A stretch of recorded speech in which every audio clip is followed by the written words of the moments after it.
ఈ రోజు ఉదయం మంగళగిరిలోని క్యాంప్ కార్యాలయంలో కృష్ణా జిల్లా అవినిగడ్డ నియోజకవర్గ పరిధిలోని తుఫాను ప్రభావిత ప్రాంతాల్లో పంట నష్టం అంచనాలు, నియోజకవర్గ అభివృద్ధి తదితర అంశాలపై మచిలీపట్నం పార్లమెంటు సభ్యులు వల్లభనేని బాలశౌరి, శాసనసభ్యులు మండలి బుద్ధప్రసాద్, వివిధ శాఖల ఉన్నతాధికారులు, జిల్లా కలెక్టర్, ఇంజనీరింగ్ అధికారులతో సమీక్షా సమావేశం నిర్వహించారు పవన్ కళ్యాణ్. పవన్ కళ్యాణ్ మాట్లాడుతూ మొంతా తుఫాన్ కారణంగా రాష్ట్ర వ్యాప్తంగా తీర ప్రాంత గ్రామాల్లో పంటలకు తీవ్ర నష్టం వాటిల్లింది.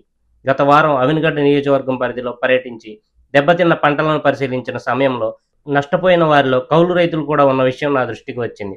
తుఫాను ప్రభావిత ప్రాంతాల్లో పంట నష్టం అంచనాలు త్వరితగతిన పూర్తి చేయడంతో పాటు కౌలు రైతులకు కూడా న్యాయం జరిగేలా చర్యలు తీసుకోవాలన్నారు. ఒక్క కృష్ణా జిల్లాలోనే 60,000 మందికి పైగా CCRC కార్డులు కలిగిన కౌలు రైతులు ఉన్నట్లు అధికారులు చెబుతున్నారన్నారు. నమోదు చేసుకుని కౌలు రైతుల సంఖ్య కూడా ఉంటుంది. నష్టపోయిన ప్రతి కౌలు రైతుని గుర్తించి వారికి ఇబ్బందులు కలగకుండా యంత్రాంగం చర్యలు తీసుకోవాలన్నారు.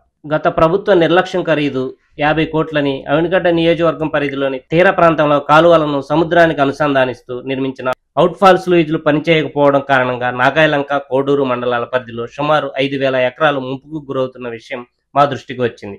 గత ప్రభుత్వ నిర్లక్ష్యం కారణంగా ఇవి పూర్తిగా పనిచేయకుండా పోయాయన్నారు.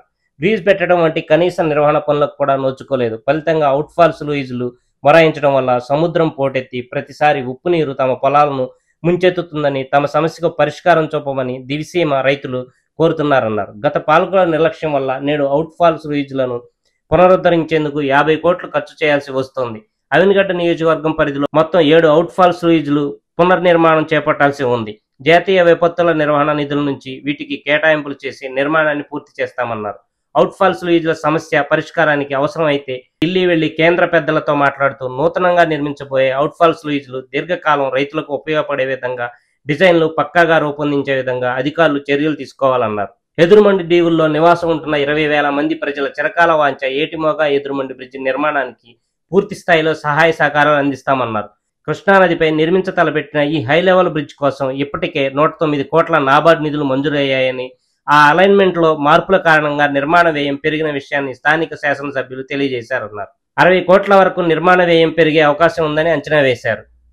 రాష్ట్ర ప్రభుత్వ నిధులతో పాటు శాస్కీ పథకం నుంచి తగిన నిధులు సమకూరుస్తామన్నారు. నిర్ణీత కాల వ్యవధిలో ఏటిమోగా ఎదురుమండి హై లెవెల్ బ్రిడ్జి నిర్మాణం పూర్తి చేస్తామని తెలిపారు.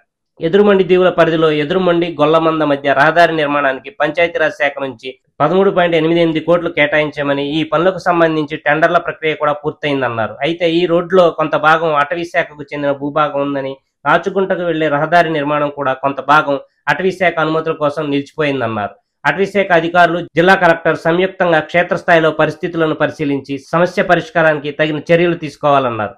కృష్ణానది సముద్రంలో కలిసే హంసనదీవి పవిత్ర సాగర సంగమ ప్రాంతానికి ప్రజలు వెళ్లేందుకు అటవీ శాఖ కొంత రుసుము వసూలు చేస్తున్న విషయం మా దృష్టికి వచ్చిందని, హిందువులంతా ఈ ప్రాంతాన్ని ఎంతో పవిత్రంగా భావిస్తారు. వసూలు చేస్తున్న రుసుము తక్కువే అయినప్పటికీ భక్తుల మనోభావాలకు సంబంధించిన అంశం కాబట్టి అటవీ శాఖ అధికారులు ప్రత్యామ్నాయాలపై దృష్టి సారించాలని అన్నారు. ఈ సమావేశంలో రాష్ట్ర రోడ్డు భవనాల శాఖ ప్రత్యేక ప్రధాన కార్యదర్శి కృష్ణబాబు, పంచాయతీరాజ్ మరియు గ్రామీణాభివృద్ధి శాఖ కమిషనర్ కృష్ణతేజ, కృష్ణా జిల్లా కలెక్టర్ DK బాలాజీ, నీటిపారుదల శాఖ చీఫ్ ఇంజనీర్, జిల్లా అటవీ శాఖ అధికారులు, వ్యవసాయ శాఖ ఉన్నతాధికారులు పాల్గొన్నారు.